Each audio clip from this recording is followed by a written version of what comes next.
নমস্কাৰ আজি হৈছে 12 অক্টোবৰ আৰু আজিৰ দিনটো কেইবাটাও গুৰুত্বপূৰ্ণ খবৰ আহি পৰিছে আৰু এনে ধৰণৰ খবৰসমূহ নিতৌ চাবলৈ আমাৰ চেনেলটো ছাবস্ক্ৰাইব কৰি ভিডিঅ'টোত এটা লাইক কৰি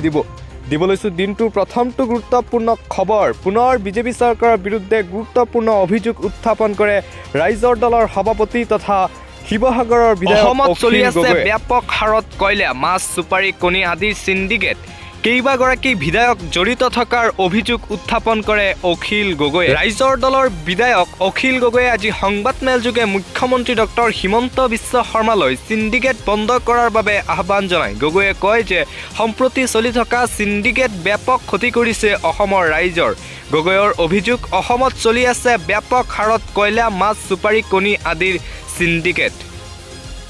বিধায়কগৰাকীৰ মতে কয়লা সিন্ডিকেটৰ বাবে অসমত অত্যাধিক হাৰত বৃদ্ধি পাইছে ইটা দামৰ বাবে দাম হৈছে গৈ 14 টকা পৰ্যন্ত কয়লা সিন্ডিকেটৰ বাবে অসমৰ চাহ উদ্যোগত প্ৰভাৱ পৰিছে চাহ উৎপাদনত অত্যাধিক খৰচ হৈছে কয়লা সিন্ডিকেট প্ৰসংগত বিধায়ক কৃষ্ণন্দু পাল আৰু লখিমপুৰৰ বিধায়ক কৌশিক ৰয়ৰ নাম উল্লেখ কৰি তেওঁ কয় যে 13 ছেপ্টেম্বৰৰ পৰা বৰাকত কয়লা সিন্ডিকেট আৰম্ভ হ'ল আৰু বৰাকৰ কয়লা সিন্ডিকেটত এই দুই বিধায়কে সম্পূৰ্ণৰূপে সহযোগ কৰিছে গগৈয়ে কয় দিছপুৰে 12 চকীয়া ট্ৰাকত 1 লাখ টকা 16 চকীয়া ট্ৰাকত সিন্ডিকেটৰ বাবে লয় 1,30,000 টকা পৰ্যন্ত স্থানীয় বিধায়কে লিডু আৰু মাৰ্গেৰিটাৰ কয়লাটো চলাইছে ব্যাপক সিন্ডিকেট বিধায়ক অখিল গগৈৰ মতে দিহিং পাটকাই অভয়াৰণ্যৰ ভিতৰত পাটকাই পাহাৰৰ ভিতৰত ইতিমধ্যে 2খন ফকলেন সোমাই গৈছে এই অবৈধ কয়লা 2খন ডাম্পাৰ আৰু 500খনমান DI বাহনে আনি ষ্টপ পইণ্টত জমা কৰে আৰু ইয়াৰ পিছত ডাঙৰ ট্ৰাকে লৈ যায় আৰু এই 2খন ফকলেনে দিনে নিশাই খনন কৰে পাহাৰৰ কয়লা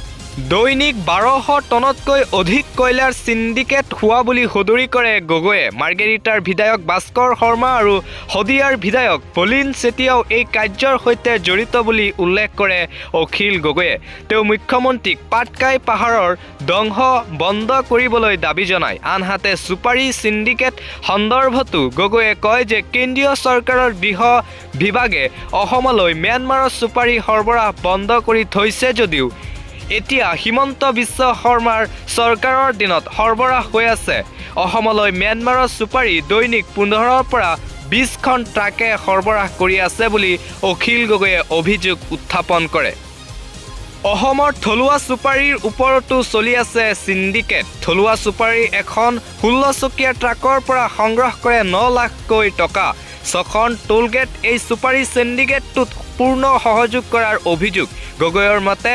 মহন্ত নামৰ এজন ব্যক্তিয়ে এই 6খন টোলগেটৰ জৰিয়তে সিন্ডিকেটটো চলাই আছে আৰু এইদৰে বিজেপি চৰকাৰৰ বিৰুদ্ধে কেইবাটাও অভিযোগ উত্থাপন কৰে ৰাইজৰ দলৰ সভাপতি তথা শিৱসাগৰৰ বিধায়ক অখিল গগৈয়ে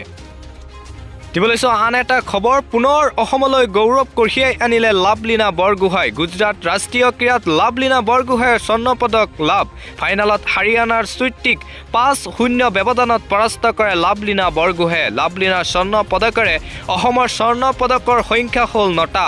36 সংখ্যক ৰাষ্ট্ৰীয় ক্ৰীড়াত 14 নম্বৰ স্থান লাভ অসমৰ 9টা স্বৰ্ণ 14টা ৰূপ আৰু 9টা ব্ৰঞ্জৰ পদকেৰে 14 সংখ্যক স্থান লাভ কৰিলে অসমে আৰু পুনৰ অসমলৈ গৌৰৱ কঢ়িয়াই আনিলে লাভলীনা বৰগোহাঁইয়ে গুজৰাটৰ ৰাষ্ট্ৰীয় ক্ৰীড়াত লাভলীনা বৰগোহাঁইৰ স্বৰ্ণ পদক লাভ ফাইনেলত হাৰিয়ানাৰ চুইটিক 5-0 ব্যৱধানত পৰাস্ত কৰে লাভলীনা বৰগোহাঁইয়ে লাভলীনাৰ স্বৰ্ণ পদকেৰে অসমৰ স্বৰ্ণ পদকৰ সংখ্যা হ'ল 9টা 36 সংখ্যক ৰাষ্ট্ৰীয় ক্ৰীড়াত 14 নম্বৰ স্থান লাভ কৰে অসমে 9টা স্বৰ্ণ 10টা ৰূপ আৰু 9টা ব্ৰঞ্জৰ পদকেৰে 14 সংখ্যক স্থানত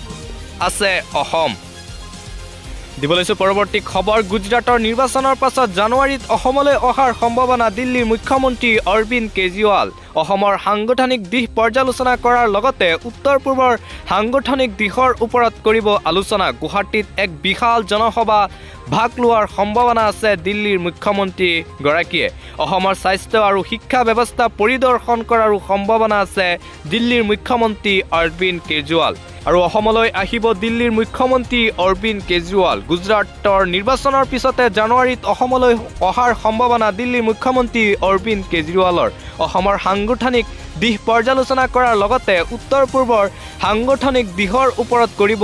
আলোচনা। গুৱাহাটীত এক বিশাল জনসভাত ভাগ লোৱাৰ সম্ভাৱনা আছে দিল্লীৰ মুখ্যমন্ত্ৰীগৰাকীৰ। অসমৰ স্বাস্থ্য আৰু শিক্ষা ব্যৱস্থা পৰিদৰ্শন কৰাৰো সম্ভাৱনা আছে দিল্লীৰ মুখ্যমন্ত্ৰী অৰবিন্দ কেজৰিৱাল।